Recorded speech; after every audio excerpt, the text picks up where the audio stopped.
आज मेरे धन भाग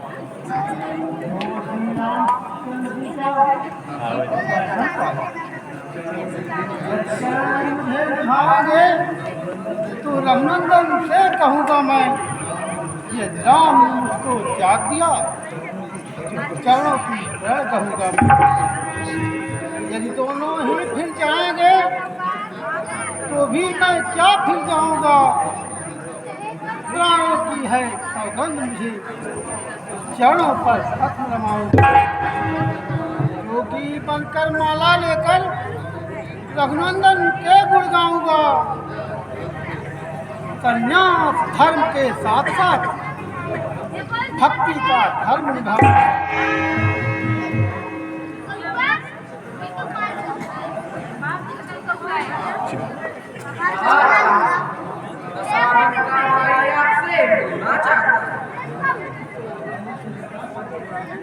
तुम्हारी इसमें क्या सम्मत है?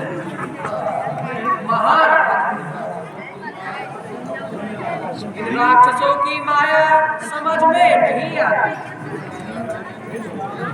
इसके आने में कुछ भेद हो। मेरा विचार तो ऐसा है, मजा चखा दूं इनको मैं, जल जीरो में बंधवा करके बस कैद करा लूं इसको मैं। भाई को यहाँ कैद जान, घबरा कर रावण आएगा, सीता को हमें दे जाएगा, बदले में उसे ले जाएगा। आज्ञा हो तो मैं भी कुछ बोलूं। हाँ कहो। राजा सुग्रीव कहते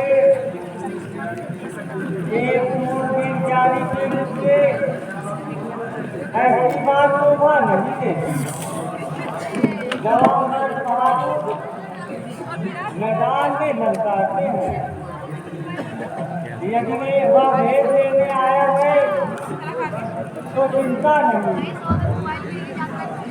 यहाँ कोई भेद की बात ही नहीं। यदि धोखे से लड़ने आया है उसको मारने के लिए लक्ष्मण का एक बार साथी है। हम अपनी तरफ से जो छेड़े जो आया है मिलने को, मुमकिन है कि वहाँ वो आता हो, पैगाम है सुबह करने का। धन्य हो जामवंत, तुमने अच्छी नीति विचारी। शरणागत को निर्भय करना ही मेरी प्रतिज्ञा है। मैं उसका सच्चा साथी हूँ जो तन मन धन से आनंद हो। मैं उसका सच्चा संगी हूँ जो जन मेरी शरणागत हो। कर शरण मेरी आया है, प्राण की नाई रखूंगा। कुछ इसमें है संदेह नहीं, लक्ष्मण की नाई रखूंगा। जाओ हनुमान, उसको आदर पूर्वक ले आओ।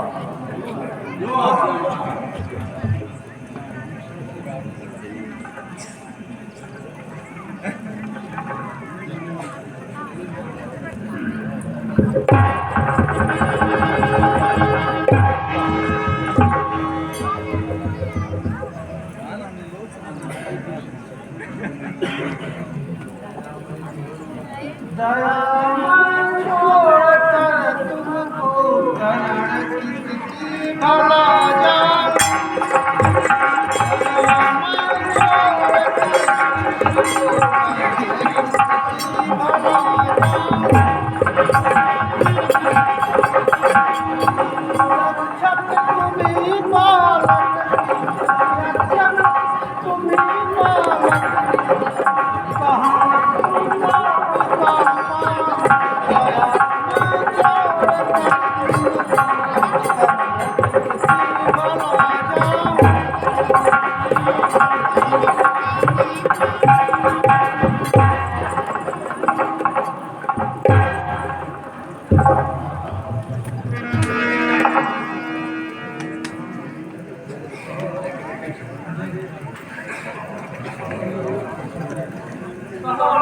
आपके स्वामी विभीषण सब कुशल से तो है, इस कारण यहाँ आना हुआ।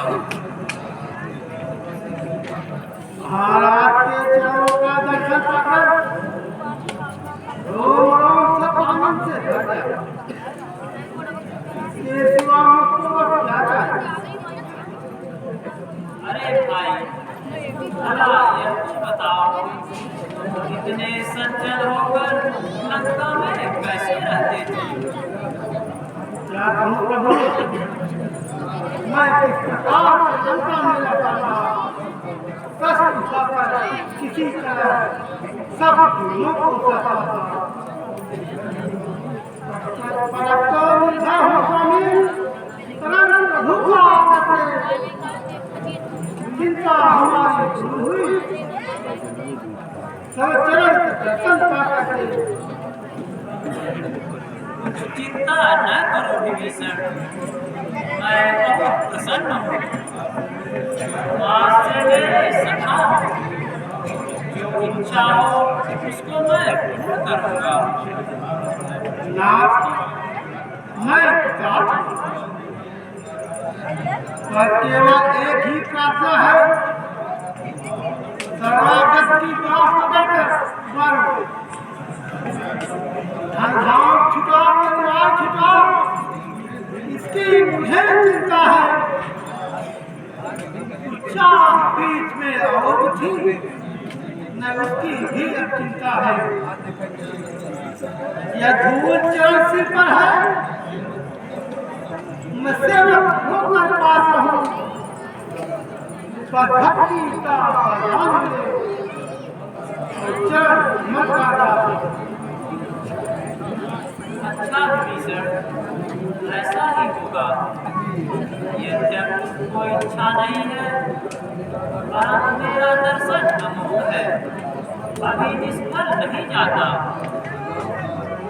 हनुमान, जाओ समुद्र का पानी लाओ। जो आज्ञा महाराज।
बोल श्री रामचंद्र की, लखन लाल की।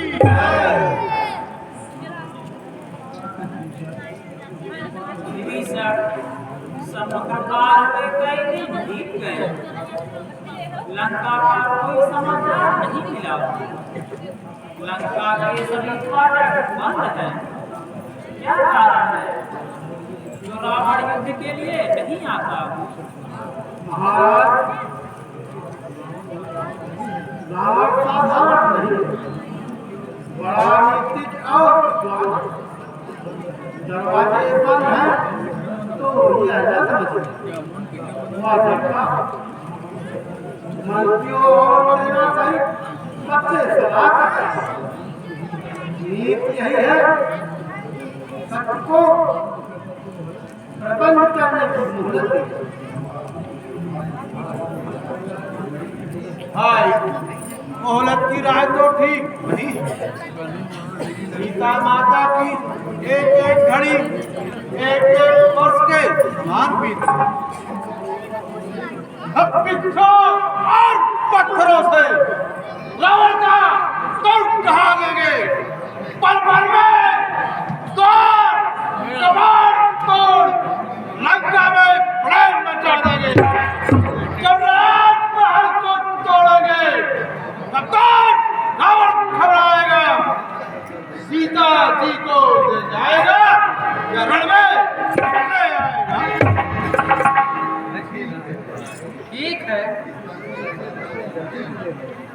तरकीब से जल्दी विजय होगी। फिर भी मेरी राय में दूध का बेचना बेहतर मालूम हो जाएगा जो उसके टीके अंदर है। किसी प्रकार संधि हुए तब तो विचार यह सुंदर है।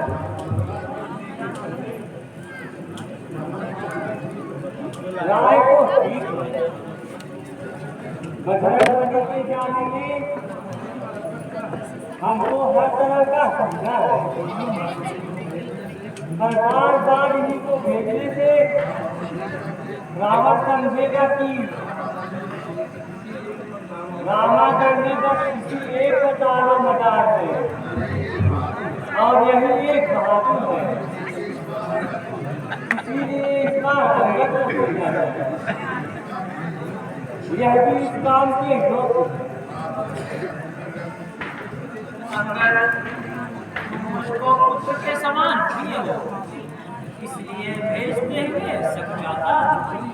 और दूसरी बात, एक राजपुत्र को का कार्य देते हुए भी सक जाता। अब तुम्हें अपना विचार प्रकट करो। महाराज, आपके कार्य के लिए यह शरीर काम में आए, यह अहोभाग्य। मेरे सिर पर आपका आशीर्वाद हो, अहोभाग्य।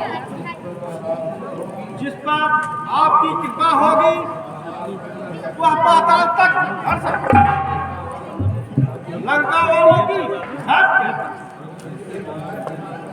हो, जिससे काल जनार्दन का इससे बढ़कर काम नहीं। आपका दूत बने, कुछ घटती है सामने। यह सब पीछे मालूम होगा मैं नालायक या नालायक हूँ। हे दीनानाथ, आज्ञा हो, जल्दी जाने। युवराज, हमारी बात सुनो, उसको सीधे रास्ते लाना। क्या आओ तुम्हें समझाएं हम, तुमको खुद हो आखिर दाना। कुछ राजनीति, कुछ ज्ञान नीति, कुछ बल भी अपना दिखलाना। युवराज, जहाँ तक संभव हो सब रफा दफा करके आना। भाई, एक सत्य समान मैं मूर्ख और दीवाना हूँ, वह तो सब बात समझता है। देखो लंका नगरी में सबसे अच्छा करता है। यह अच्छी तरह जता देना उस अभिमानी रावण को। बस रहे एक विभीषण ही सारे ये दर्पण के लिए। जय श्री राम।